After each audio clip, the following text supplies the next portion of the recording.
కామధేను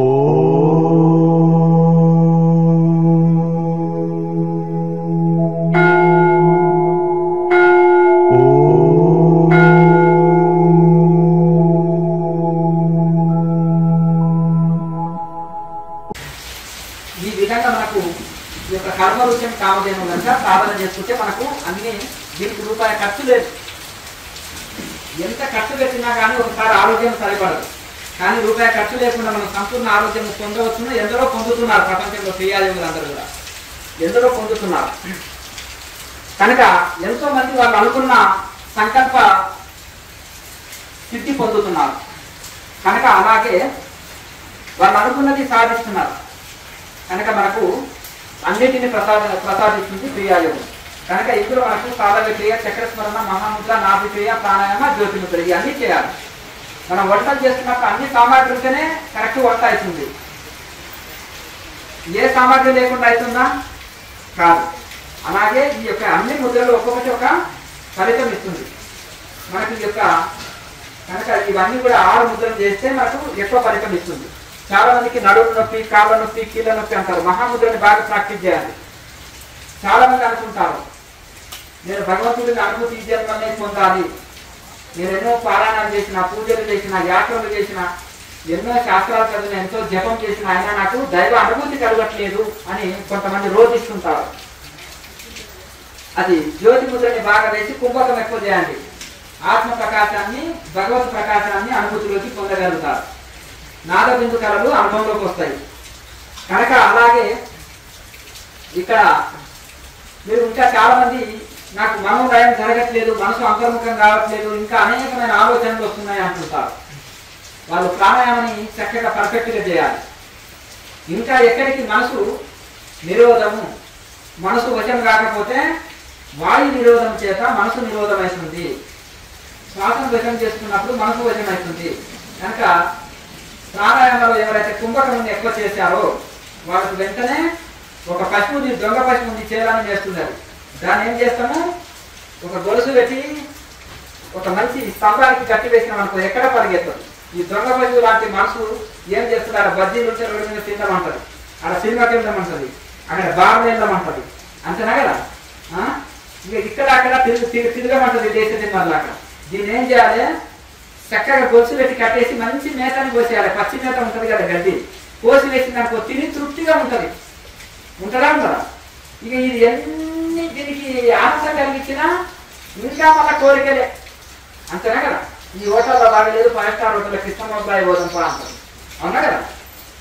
ఎన్ని రుచికరమైన భోజనాలు ఇచ్చినా, ఎంత మంచి దీనికి ఇది కలిగించినా, ఎందుకంటే రిమోట్ చేతిలో లేకపోతే టీవీ కంట్రోల్ ఉండదు, బ్రేకులు లేకపోతే వెహికల్ కంట్రోల్లో ఉండదు, బ్రేకులు లేని బండి లాగా అయిపోతుంది మనసు. కనుక దాని రిమోట్ ఒకటే సిస్టమ్. శ్వాసను వశం చేసుకుంటే మనసు వశం అవుతుంది. మనసు వశం అయితే సర్వం వశం అవుతుంది. అట్లా సర్వము వశం అవుతుంది. ఇప్పుడు కొంతమంది ఋషులు ఉన్నారు, మరి వాళ్ళు ఏదనుకుంటే అది కొంతమందికి వరాలే ఇస్తున్నారు. ఇస్తున్నారా ఇస్తలేరా? ఏమై కొంతమందికి వరాలే ఇస్తున్నారు కదా, మరి ఎట్లకెళ్ళి ఇస్తున్నారు వాళ్ళు? అన్నట్టు మనసు వశమైంది, సర్వం వశం అవుతుంది, పంచభూతాల వశం అయిపోతుంది. కనుక మన వాళ్ళ స్వార్థం కోసం వాడరు. స్వార్థం కోసం వాడితే ఏమవుతుంది, మళ్ళా ఎంబడే డిశ్చార్జ్ అవుతుంది. కనుక ఆ విధంగా స్వార్థం కోసం వాడకూడదు. కనుక ఆ విధంగా మనసు వశం అయితే సర్వం వశం అవుతుంది. మనసు వశం కావాలంటే ఏం కావాలి, ప్రాణాయామ చేయాలి. ప్రాణ ఆయము, రేచక, పూరక, కుంభక. ప్రాణ ఆయం అంటే ప్రాణాన్ని బంధించడము, ఆయం చేయడము. ఉచ్ఛ్వాస నిశ్వాసాలు కాదు, 2 రకాలు ఉంటుంది ప్రాణాయామంలో. ఒకటి 30 సెకండ్స్ తీసుకొని 30 సెకండ్స్ విడవడం అనే ఒక పద్ధతి, సహజ ప్రాణాయామం. ఆ సహజ ప్రాణాయామంలో కూడా కుంభకం చేర్చుకునేది 2వ పద్ధతి. ముక్కులు బట్టి చేసే ప్రాణాయామాలు కాదు. సహజ ప్రాణాయామమే కుంభకాన్ని చేర్చుకోవడం. మీకు ఎక్కడ మనసు వశం కానప్పుడు ఏం చేయాలి, కుంభకాన్ని చక్కగా చేయాలి, ఎక్కువ చేయాలి. మనసు వెంటనే వశం అయిపోతుంది, మనసు అంతర్ముఖం అవుతుంది. ఎప్పుడైతే మనసు అంతర్ముఖం అవుతుందో పారవశ్య స్థితి, ఆనంద స్థితి అందుకుంటుంది. కనుక ఎప్పుడైతే యోగం లేని ధ్యానము, మనిషి బాగానే ఉన్నాడు కానీ రెండు కన్నులు లేవు, గుడ్డివాడు అంతేనా కదా, గుడ్డివాడి లాగా. కనుక ఆ పరిస్థితి కనుక ఇక మనము యోగం లేని ధ్యానము అసంపూర్ణము, కనుక యోగంతో కూడిన ధ్యానము పరిపూర్ణము.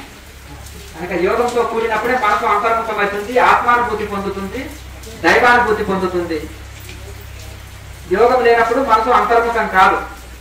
మనం ఎన్ని రోజులు కూర్చున్నా 20 ఏళ్ళు కూర్చోండి ధ్యానం, 30 ఏళ్ళు కూర్చోండి బాగుండేది. ఏడవేసిన గొంగడి ఎక్కడేసిన తీసి ఎక్కడేసిన గొంగడి అక్కడే. కనుక దౌర్వం ఉండదు. అదే ప్రాణాయామ ధ్యానం మీరు చేశారనుకోండి, ఇక్కడ చాలా మంది వృద్ధులు కూడా ఉన్నారు, 70 ఏళ్ళు ఉన్నారు, 80 ఏళ్ళు ఉన్నారు, 60 సంవత్సరాల పైబడి వాళ్ళు ఎందరో ఉన్నారు. మరి వాళ్ళు గంటల తరబడి ధ్యానం చేయగలుగుతున్నారు. మరి యువకులు కూడా ఎందుకు కూర్చోలేకపోతున్నారు?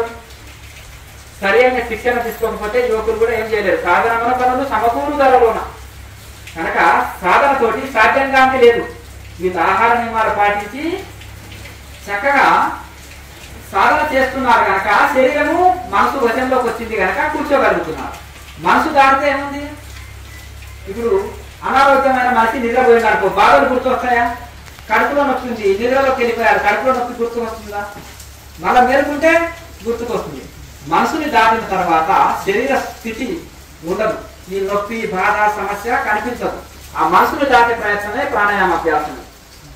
కనుక ఇక్కడ మనము ఈ యొక్క ప్రయత్నం చేత ఎవరైనా సరే, ఎంతటి వృద్ధులైనా సరే సంకల్పం పెట్టుకొని నేను చెయ్యాలనే తపనతోటి చేస్తే సాధించగలరు. యువకులైనా శ్రద్ధ లేదనుకోండి, వైరాగ్యం లేదనుకోండి చేయలేరు. తాబేలైనా ఆగకుండా పోతే కాసిపోతుంది, కుందేలైనా ఒక్కొక్క ఊరి దగ్గర 10 రోజులు నిద్రపోయింది అనుకో, కుందేల కంటే తాబేలే ముందు పోతుంది. కనుక ఆ విధంగా మనం శ్రద్ధతోటి చేస్తే ఎవరైనా ఇది చేయగలుగుతారు. మన సాధకుల్లో ఒక్కొక్కరు సంవత్సరం మౌనం పట్టిన వాళ్ళు కూడా ఉన్నారు. అట్లా మనం ఒక్క రోజు నోరు పూసుకోవడానికి మౌనం పట్టాలంటే చాలా కష్టంగా ఉంటుంది. అదే మాకు ఎన్నో పనులు ఉంటాయండి, మౌనం ఎట్లా సాధ్యం అవుతుంది అంటారు. అవునా? ఎందుకు సాధ్యం కాదు? దృఢ సంకల్ప. పతంజలి మహర్షి అంటారు దృఢ వైరాగ్య అంటారు. మనకు కూడా వస్తుంది వైరాగ్యం, ప్రసూతి వైరాగ్యము, శ్మశాన వైరాగ్యము. ఈ దీంట్లో లాభం లేదు.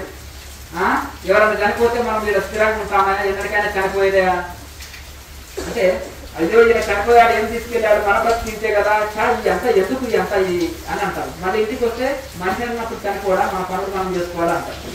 అంతేనా కదా? శ్మశానంగానే ఉంటుంది వైరాగ్యం, ఇంటికి వస్తే పోతుంది. ఇట్లా 4 రకాల వైరాగ్యాలు ఉంటాయి. 4 రకాల వైరాగ్యాలు దృఢ వైరాగ్య అంటారు. పతంజలి మహర్షి చెప్తున్నారు దృఢ వైరాగ్య. మనకు కావాల్సింది దృఢ వైరాగ్యము, దృఢ సంకల్పం. ఎప్పుడన్నా ఫంక్షన్ జరుగుతున్నప్పుడు మనం సంకల్పం చేస్తాం చూడండి, ఇది పని చేసి తీరాలి ఇది అని. ఆ ఫంక్షన్ లో మైక్ ముందర సంకల్పం చేస్తాం, తర్వాత సభలో మస్తు చేస్తామండి ప్రమాణాలు, మస్తు చేస్తాము. అంతేనా పొలిటికల్ లీడర్ల లాగా మనం మస్తులు చేస్తుంటాము. అట్లా ఆ విధంగా ఆ ప్రమాణాలు కాదు. దృఢ సంకల్ప. మన దృఢ సంకల్పం ఒకటంటే దేహం త్యాగేయవ కార్యం సాధయేవ. దేహాన్ని త్యజించనని త్యజిస్తాను, కార్యాన్ని సాధిస్తానే దృఢ విశ్వాసము ఉండాలి. భగవంతుని యందు, శాస్త్రం యందు మనకి దృఢ విశ్వాసం ఉండాలి, దృఢ వైరాగ్యం ఉండాలి. భగవంతుడే శాశ్వతము సర్వము, సత్యన బ్రహ్మ సత్యము జగత్ మిథ్య. ఈ భగవంతుడే సత్యము, మిగతాదంతా నాకు అక్కడ లేదు, నాకు భగవంతుడే కావాలి, మోక్షమే కావాలి అనే సంకల్పం పెట్టుకోవాలన్నమాట. కనుక దృఢ సంకల్పము, దృఢ వైరాగ్యం ఉండాలి. చాలా మంది ఏమనుకుంటారంటే వర్షం వస్తుంది, తుఫాన్ వస్తుంది, గోవిందాపల్లిలో కార్యం చేస్తారా, గురువు గారు ఫోన్ చేసి లోపల పడుకోవచ్చు, ఇక అదేమి ఇక్కడ ఎవరైనా ఒకరిద్దరు సాధకులు ఉంటే వాళ్ళు తిని పడుకోవచ్చు, ఎవరి రూమ్లో వాళ్ళు. అక్కడ క్లాస్ జరుగుతుందా ఉంటుందా అంటే అని అనుకోకుండా ఏదేమైనా సరే మనం గురు పౌర్ణమి జరుపుకోవాలని గొడుగు పట్టుకొని వచ్చిన వాళ్ళు ఉన్నారు, ఆటలు పట్టుకొని వచ్చిన వాళ్ళు ఉన్నారు, నడుచుకొని వస్తున్నారు, 2-3 గొడుగులు పట్టుకొని వస్తున్నారు. మరి చేతిలో గొడుగు ఉంది, అయిపోయి వర్షం ఉన్నా పట్టుకొని బయటకు వెళ్ళొచ్చు. అంతేనా కదా? ప్రపంచంలో వాడనే ఉండొద్దు అంటే ఎట్లా? ఏదో అర్థం కట్టుకోవాలి, ఏదో గొడుగు పట్టుకొని పనులు చేసుకోవాలి. ఆ వర్షం కూడా రైతులకు ఉపయోగపడుతుంది. అంతేనా? ప్రపంచంలో ముందే ఉండొద్దు అని శాపాలు పెడుతున్నారంట. ముందకు 2 చెప్పులు వేసుకుంటే అయిపోయాయి కదా. ఎండనే ఉండొద్దని అంటే ఎట్లా? గొడుగు కట్టుకుంటే ఎండ రాదు. కనుక ఉపాయంగా మన పనులు మనము చేసుకోవాలి. కనుక ఏదేమైనప్పటికీ కూడా మనము దృఢ సంకల్పంతో ఉండాలి. దృఢ సంకల్పంతో ఉంటే మనం ఏదైనా సాధించగలం. ప్రపంచంలో గొప్ప వ్యక్తులు ఆధ్యాత్మిక మార్గంలో కానీ భౌతిక మార్గంలో కానీ గొప్ప వారిని మనం తీసుకున్నట్లయితే మనకు చాలా పట్టుదల ఉంటుంది, దృఢ సంకల్పం ఉంటుంది, మొండితనం ఉంటుంది, అలాగే వివేకంతో కూడిన మొండితనం ఉంటుంది. చాలా మంది మొండితనం అంటే మూర్ఖులు అంటారు, కానీ వివేకంతో కూడిన మొండితనం ఉండాలి. అంటే ఏది చేయాలి ఏది వద్దు అనేది వివేకం ఆలోచనతోటి చేయాలి పనులు. వచ్చి మొండితనం ఉంటే ఏం చేయలేము, ఫెయిల్ అవుతారు. అర్థం కదా, అట్లా ఉండొద్దు. కనుక వివేకంతో కూడిన మొండితనం. శంకరాచార్య గారు జగమండి అండి. అట్లా మేము ఇట్లే అంటాం. ఎందుకంటే వివేకానందుడు చాలా జగమండి. ఏదన్నా అనుకుంటే అది ఏమైనా సరే దేహం త్యాగేవా కార్యం సాధేవా. అందుకని 9 సంవత్సరాల్లో 100 సంవత్సరాల పని చేశాడు. ఒక 9 సంవత్సరాల లోపలనే 100 సంవత్సరాల పని చేశాడు ఆయన. మరి ఎట్లా అంటే వివేకంతో కూడిన మొండితనం. శంకరాచార్యులు కానీ దయానంద సరస్వతి 3003 గురుకులాలు 3300 గురుకులాలు ఫ్రీ సర్వీసెస్ పెట్టారు. ఆ కాలంలో భోజనానికి కరువున్న కాలంలో 3300 గురుకులాలు పెట్టి ఫ్రీ సర్వీస్ అందించారు. వేదం ఫ్రీ, భోజనాలు ఫ్రీ, అకామిడేషన్ ఫ్రీ. ఎట్లా సాధ్యమైంది? కుల మతాలకు అతీతంగా. అర్థం పుట్టు ప్రింట్ చేసి కూడా వేదాలు పంచాలి. ఎట్లా సాధ్యమైంది? దృఢ సంకల్ప. నేను ఇది చేస్తాను, ఇది నా గురువు ఆజ్ఞ అని ఆ దృఢ సంకల్పంతో చేశాడు. అర్థం కదా. కనుక అట్లా ఆ దృఢ సంకల్పం ముందు ఇవన్నీ అట్లనమాట. భగవంతుడు ప్రకృతి కూడా సహకరిస్తాడు. కనుక ఆ విధంగా మనకు ఆ విధంగా వివేకంతో కూడిన పట్టుదల ఉండాలి.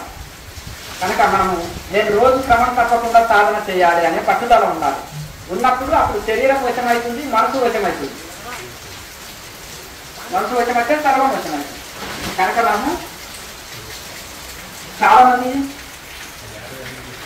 నేను చాలా బీదవాడినండి అంటారు. లోపల ఎంత ఖరీదైన విలువైన అవయవాలు ఇచ్చాడు భగవంతుడు. 1 కోటి రూపాయలు ఇస్తాం, ఒక గుండెకాయ ఇవ్వండి, మీరు ఇస్తారా? చెప్పండి. ఎంత ఖరీదైన అవయవాలు లోపల ఉన్నాయి. అలాగే నేను అల్పుడిని, నేనేం చేయలేను, అసమర్థుని అనకండి. క్రియాయోగం అనే కల్పవృక్షం కామధేను మీ చేతిలో ఉంది. దాన్ని వినియోగించుకునే పద్ధతి ఉండాలి. మీరు బండి వెహికల్ ఉందండి, నడపడం తెలుసుకోవాలి. నడపడం తెలుసుకున్నప్పుడు గమ్యం చేరుకుంటాం. మీ దగ్గర హెలికాప్టర్ ఉంది, ప్రపంచం అంతా తిరగొచ్చు. దానికి కొంచెం కష్టం అనుకో, 4 రోజులు ప్రాక్టీస్ చేసి నేర్చుకుంటే అయిపోయింది. అలాగే ఇప్పుడు తెలుసుకున్న ఈ క్రియాయోగాన్ని వినియోగించుకుంటే ఎన్నో ఇది ఈ క్రియాయోగం ద్వారానే మార్కండేయుడు మరణాన్ని జయించాడు, చిరంజీవిగా మారాడు. అర్థమైందా? మృత్యువుని జయించాడు. రోగం లేదు, నొప్పి లేదు, ముసలితనం లేదు, సావు లేదు. అర్థమైందా?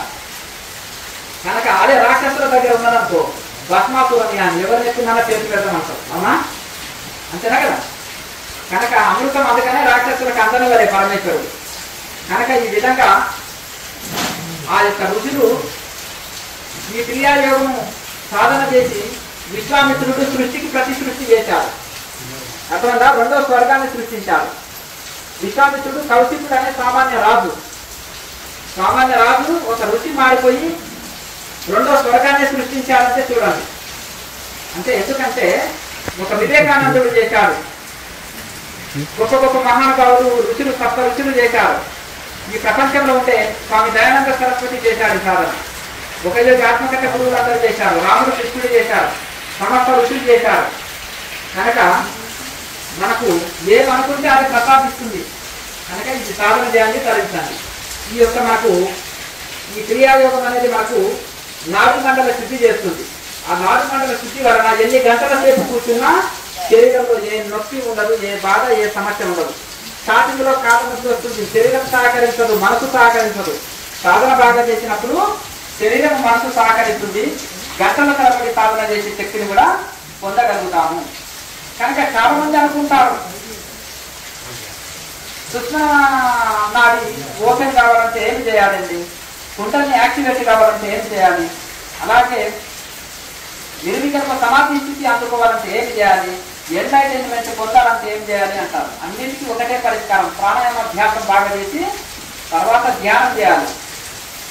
ప్రాణాయామతోటే సుష్మనలోకి ప్రాణశక్తి ప్రవేశిస్తుంది, సుష్మణ నాడి నడుస్తుంది. దానికి సపరేట్ యోగం ఏం లేదు. రకరకాల పేర్లు పెట్టుకోవచ్చు, కానీ ఈ ప్రాణాయామ అభ్యాసం వల్లనే ప్రాణాయామం లేకుండా సుష్మణ నాడి నడవదు. గిడను సింగర్ను నడుస్తుంది, కానీ సుష్మణ నాడి నడవదు. ప్రయత్నం చేత, ప్రాణాయామ చేత, ప్రయత్నం చేతనే సుష్మణ నాడి నడుస్తుంది. ఇక రెండవది కుండలిని యోగము. కుండలిని శక్తి యాక్టివేట్ కావాలంటే చాలా మంది చెవుల మాత్రం చెప్పి ఏదో సాధన చేసుకోండి కుండలిని యాక్టివేట్ అవుతుందని అనుకుంటారు. అది ఒకవేళ అయినా కానీ ఈ లోపల మీకు 70 ఏళ్ళ 80 ఏళ్ళ వస్తుంది. అర్థమైంది కదా? ఈ లోపల మీ వయసు అర్థమైందా? అంటే అంత లేట్ ప్రాసెస్. కానీ ప్రాణాయామతోటి ఫ్లైట్ మార్గం దాకా, విహంగ మార్గము, ఫ్లైట్ మార్గము తొందరగా మనకు కుండలిని యాక్టివేట్ చేస్తుంది. కనుక ఈ యొక్క ప్రాణాయామం అనేది కుండలిని యాక్టివేట్ కావాలన్నా, సుష్మణ నాడి నడవాలన్నా, చక్రాలు శుద్ధి కావాలన్నా, చక్రాలు యాక్టివేట్ కావాలన్నా, నిర్వికల్ప సమాధి స్థితి అందుకోవాలన్నా, మనోదయం జరగాలన్నా, మనసు ఆత్మానుభూతి దైవానుభూతి పొందాలన్నా ఏమి కావాలి? ప్రాణాయామ అభ్యాసం కావాలి. అదేం ప్రాణాయామ? సహజం కర్మ కౌంటేయ. సహజం కర్మ కౌంటేయ. ఇది సహజ కర్మ అర్జున. ఇది చేయకపోతే నీకు ఇక్కడ సుఖం లేదు. ఈ భూలోకంలో సుఖం లేదు, నీకు పైలోకంలో ఎక్కడ సుఖం ఉంటుంది? నీవు నేల మీద నాట్యం చేయలేవు, గోడ మీద నాట్యం చేస్తావా? అర్థమైందా? గోడ మీద, భూమి మీద చక్కగా నడవను, నీటి మీద నడుస్తావా? అంతే కదా. నీకు ఈ లోకంలోనే సుఖం లేదు, స్వర్గలోకంలో నీకు సుఖం ఉంటుందా? అంతేనా కదా. ఇక్కడ సుఖం సంపాదించుకుంటేనే కదా స్వర్గం. కనుక అలాగే ఇక్కడనే సుఖం లేదు. నువ్వు ఈ సహజ కర్మ చేయకపోతే, ఈ ప్రాణాయామ చేయకపోతే ఆ లోకంలో ఎలా సుఖపడతావు? కనుక సహజము కర్మ కౌంటేయ. ఈ ఉచ్ఛ్వాస నిశ్వాస అనేది సహజ కర్మ. ఇది నీవు చేయవలసిందే. ఎందుకు స్వామి? నేను సహజంగా ఉచ్ఛ్వాస నిశ్వాస నడుస్తుంది, ఇంకా నేనేం చేయాలనుకుంటాం? రాత్రిపూట కూడా జరుగుతుంది, సహజంగా జరుగుతుంది. మిగతాది అన్ని ప్రయత్నం చేత చేస్తాం, కానీ మన ప్రయత్నం లేకుండా రాత్రిపూట కూడా జరుగుతుంది శ్వాసక్రియ. కనుక ఇది సహజ కర్మ. సహజం కర్మ కౌంటేయ అంటే సహజ కర్మ. ఇది ఈ సహజ కర్మ ఏం చేయాలి? యోగ కర్మసు కౌశలం. దీన్ని రేచక పూరక కుంభక సహిత కౌశలయుక్తంగా చేయాలి. ఆ కౌశలయుక్తంగా చేయడం వలన ఏమవుతుంది? అది కుండలిని యాక్టివేట్ అవుతుంది, సుష్మణ ఓపెన్ అవుతుంది, అలాగే చక్రాలు శుద్ధి అవుతాయి, నిర్వికల్ప సమాధి స్థితి, ఆత్మానుభూతి అందిస్తుంది. కనుక ఇది మనం ఈ సహజ కర్మ చేయకపోతే మనం ఎంతో నష్టపోతాం. అందుకనే తప్పకుండా అర్జునుడికి కృష్ణ పరమాత్మ చాలా గట్టిగా చెప్పారు. ఒక వీరుడు కదా అర్జునుడు. చట్టం హృదయ దౌర్భాగ్యం వదిలిపెట్టు. ఎవరినంటావు దౌర్భాగ్యుడా అని అంటే ఏంటిది? అంటే కోపం వస్తుందా రాదా? చెప్పండి, ఎంత కోపం వస్తుంది? అలాగే మరి ఒక అర్జునుడు మహావీరుడు, శివుడు. ఆయన బాణం పట్టుకుంటే 3 లోకాల్లో ఏమయ్యా క్రియ చేయమంటే దుఃఖిస్తున్నావు, నా కుటుంబం, నా బంధువులు, నా రాజు అని ఏడుస్తున్నావు, దౌర్భాగ్యుడా అంటున్నారు. అర్థమైంది కదా. చట్టము హృదయ దౌర్బల్యాన్ని వదిలిపెట్టు. అర్థమైంది కదా. చట్టో ఉత్తిష్ట భారత. వివేకానంద స్వామికి భగవద్గీతలో నచ్చిన శ్లోకం ఏదైనా ఉంటాయంటే ఇదే. అర్థమైందా? ఈ అంత దౌర్బల్యం ఉంది. మనకు తక్కువ లేదని సూసైడ్ చేసుకుంటున్నారు, భార్య భర్తలు కొట్లాడితే సూసైడ్ చేసుకుంటున్నారు. మరి హృదయ దౌర్బల్యం ఉందా లేదా? మరి మీ మైండ్ ఎంత వీక్గా ఉంది చూడండి. కనుక ఆ హృదయ దౌర్బల్యాన్ని వదిలిపెట్టండి, క్రియ చేయండి. సాక్షాత్ కృష్ణ పరమాత్మ అర్జునుడికి చెప్తున్నారు, నీవు హృదయ దౌర్బల్యాన్ని, ఆ పిరికితనాన్ని, ఆ భయాన్ని, దుఃఖాన్ని వదిలిపెట్టు, క్రియ చేయి. సహజం కర్మ కౌంటేయ. ఈ సహజ కర్మ చేస్తే లాభం ఏంటిది? ఇక్కడ నీ మనసు వశంలో ఉంటుంది. ఇక్కడ నీ మనసు వశంలో ఉన్నప్పుడు ఈ లోకంలో సుఖంగా ఉంటావు. ఎవరైనా భూలోకంలో సుఖంగా ఉన్న వాళ్ళు చెప్పండి, చెప్పండి. హెలికాప్టర్ ఉన్న వాళ్ళ చెప్పండి, డబ్బులు ఉన్న వాళ్ళ, యోగులైనా? మనసు వశంలో ఉన్న వాళ్ళు, మనసు వశంలో ఉన్న వాళ్ళు ఏ లోకంలో ఉన్నా పర్వాలేదు, స్వర్గలోకంలో ఉన్నారనుకో, మనసు వశం లేకపోతే అక్కడ కూడా ఆమ్లం తాగినాం, స్వర్గలోకంలో ఉన్న లోపుతుంది, వాష్రూమ్కి వెళ్ళాలి బాబు అంటుంది, డబ్బా తీసుకో వాష్రూమ్కి వెళ్ళి అంటుంది, ఆమ్లం తాగినాం. హిమాలయాల్లో కూర్చున్నా, హైదరాబాద్ లో కూర్చున్నా, ఇంటిలో కూర్చున్నా, స్వర్గంలో కూర్చున్నా పొట్టలో లోపుతుంది ఆమ్లం తాగితే, వాష్రూమ్కి వెళ్ళి అంటుంది, గడపలో పెడుతుంది పొట్టలో. లూజ్ మోషన్స్ లూజ్ మోషన్స్ వల్ల ఆగుతారా చెప్పండి. ఏకంగా బాత్రూమ్లే కూర్చుంటాను అన్నప్పుడు ఎందుకు నీరసం వచ్చి నవ్వలేడు కనుక. అలాగే ఆమ్లం తాగిన వాళ్ళు ఎక్కడన్నా సుఖంగా ఉండలేరు, పొట్టలో లోపుతుంది. అలాగే మనసు వశంలో లేని వాళ్ళు ఏడమున్నా దుఃఖమే. మనసు వశంలో ఉన్న వాళ్ళు, మనసు ఆధీనంలో ఉన్న వాళ్ళు ఏడమున్నా సుఖవంతులే కనుక. ఆ మనసు వశంలో రావాలంటే ఏం చేయాలి? క్రియ చేయాలి. అందుకని సహజం కర్మ చేయాలి. ఈ సహజ కర్మ చేస్తే ఈ లోకంలో నువ్వు మనసు వశంలో ఉంటుంది, మనసు వశంలో ఉంటే సుఖంగా జీవిస్తావు, అంతేనా కదా? సుఖంగా జీవిస్తావు కనుక క్రియ చేయి. మరి అది ఎలా చేయాలి? నేను చేస్తున్నాను కదా స్వామి, శ్వాస నడుస్తుంది కదా అంటే సహజం కర్మ కౌంతేయ. యోగ కర్మసు కవసరం, దాన్ని కవసరయుక్తంగా చేయాలి, రేచక పూరక కుంభక సహితంగా చేయాలి. చేసినప్పుడు అప్పుడు మనసు వశం అవుతుంది, అప్పుడు మనిషి సుఖంగా ఉంటాడు.